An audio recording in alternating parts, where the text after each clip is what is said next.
दिल्ली हुकूमत में वजीर सत्येंद्र जैन के घर ईडी की छापेमारी जारी है। दिल्ली सरकार में वजीर है सत्येंद्र जैन, जिनके घर पर ईडी की रेड मुसलसल जारी है। 9 जून तक ईडी की हिरासत में है Satyendra Jain. Money laundering case में 30 मई को सत्येंद्र जैन की गिरफ्तारी हुई थी। आमदनी से ज्यादा इमलाक केस में आज निचली अदालत में सत्येंद्र जैन की जमानत पर भी समाअत होगी। बड़ा अपडेट इस वक्त का आपको दे रहे हैं दिल्ली से। दिल्ली सरकार में वजीर सत्येंद्र जैन के घर ईडी की छापेमारी मुसलसल जारी है। आपको बता दें कि 30 मई को गिरफ्तार किया गया था सत्येंद्र जैन को। आमदनी से ज्यादा इमलाक के मामले में यह कार्रवाई की जा रही। आज दिल्ली में निचली अदालत में जमानत अर्जी पर भी समाअत होगी सत्येंद्र जैन की। इस वक्त का बड़ा अपडेट दे रहे हैं आपको और हमारे साथी शुएब रजा फोन लाइन पर मौजूद हैं मजीद मालूमात लेकर। इस खबर के हवाले से शुएब, ईडी की कार्रवाई मुसलसल जारी है। छापेमारी का अमल सुबह से ही चल रहा है सत्येंद्र जैन के घर पर।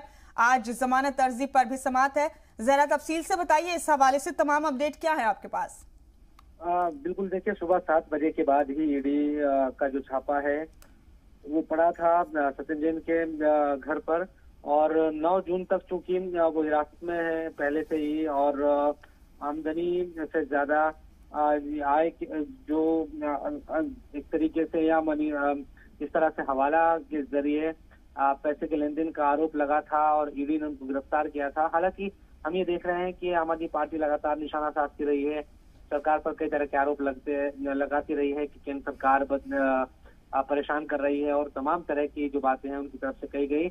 लेकिन ये भी सच है कि ईडी के पास, ईडी ने उस दिन भी जब गिरफ्तार किया था उस दिन एक प्रेस नोट जारी किया था और उसमें ये बताया था कि आखिर क्यों सत्येंद्र जैन को गिरफ्तार किया गया है। और अभी भी ईडी लगातार ये कोशिश कर रही है कि जितने भी सबूत है, क्योंकि पूछताछ हो रही है, जो भी तमाम चीजें निकलकर सामने आ रही है उसी के मुताबिक आगे ईडी कार्रवाई करती दिखाई दे रही है। और सुबह 7 बजे के बाद ही ईडी के जो लोग थे वो सत्येंद्र जैन के घर पर पहुंच गए थे और जो छापा है वो सत्येंद्र जैन के घर पर पड़ा था।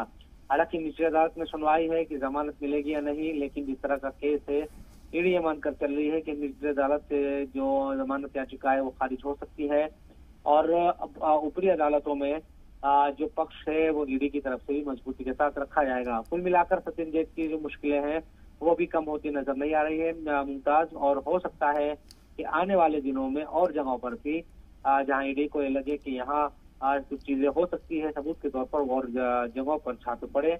आज सत्येंद्र जैन के घर पर भी ईडी की टीम पहुंची थी।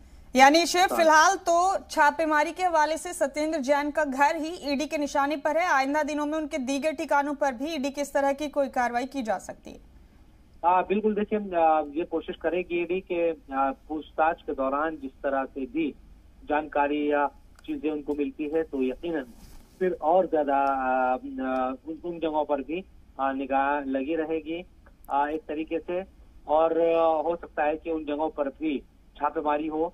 और सत्येंद्र जैन चूंकि स्वास्थ्य मंत्री है दिल्ली के, जाहिर सी बात है कि राजनीति गरमानी थी, वो गरमा रही है और आम आदमी पार्टी लगातार निशाना साधती रही है, लेकिन ईडी को उन तमाम चीजों से कोई फर्क।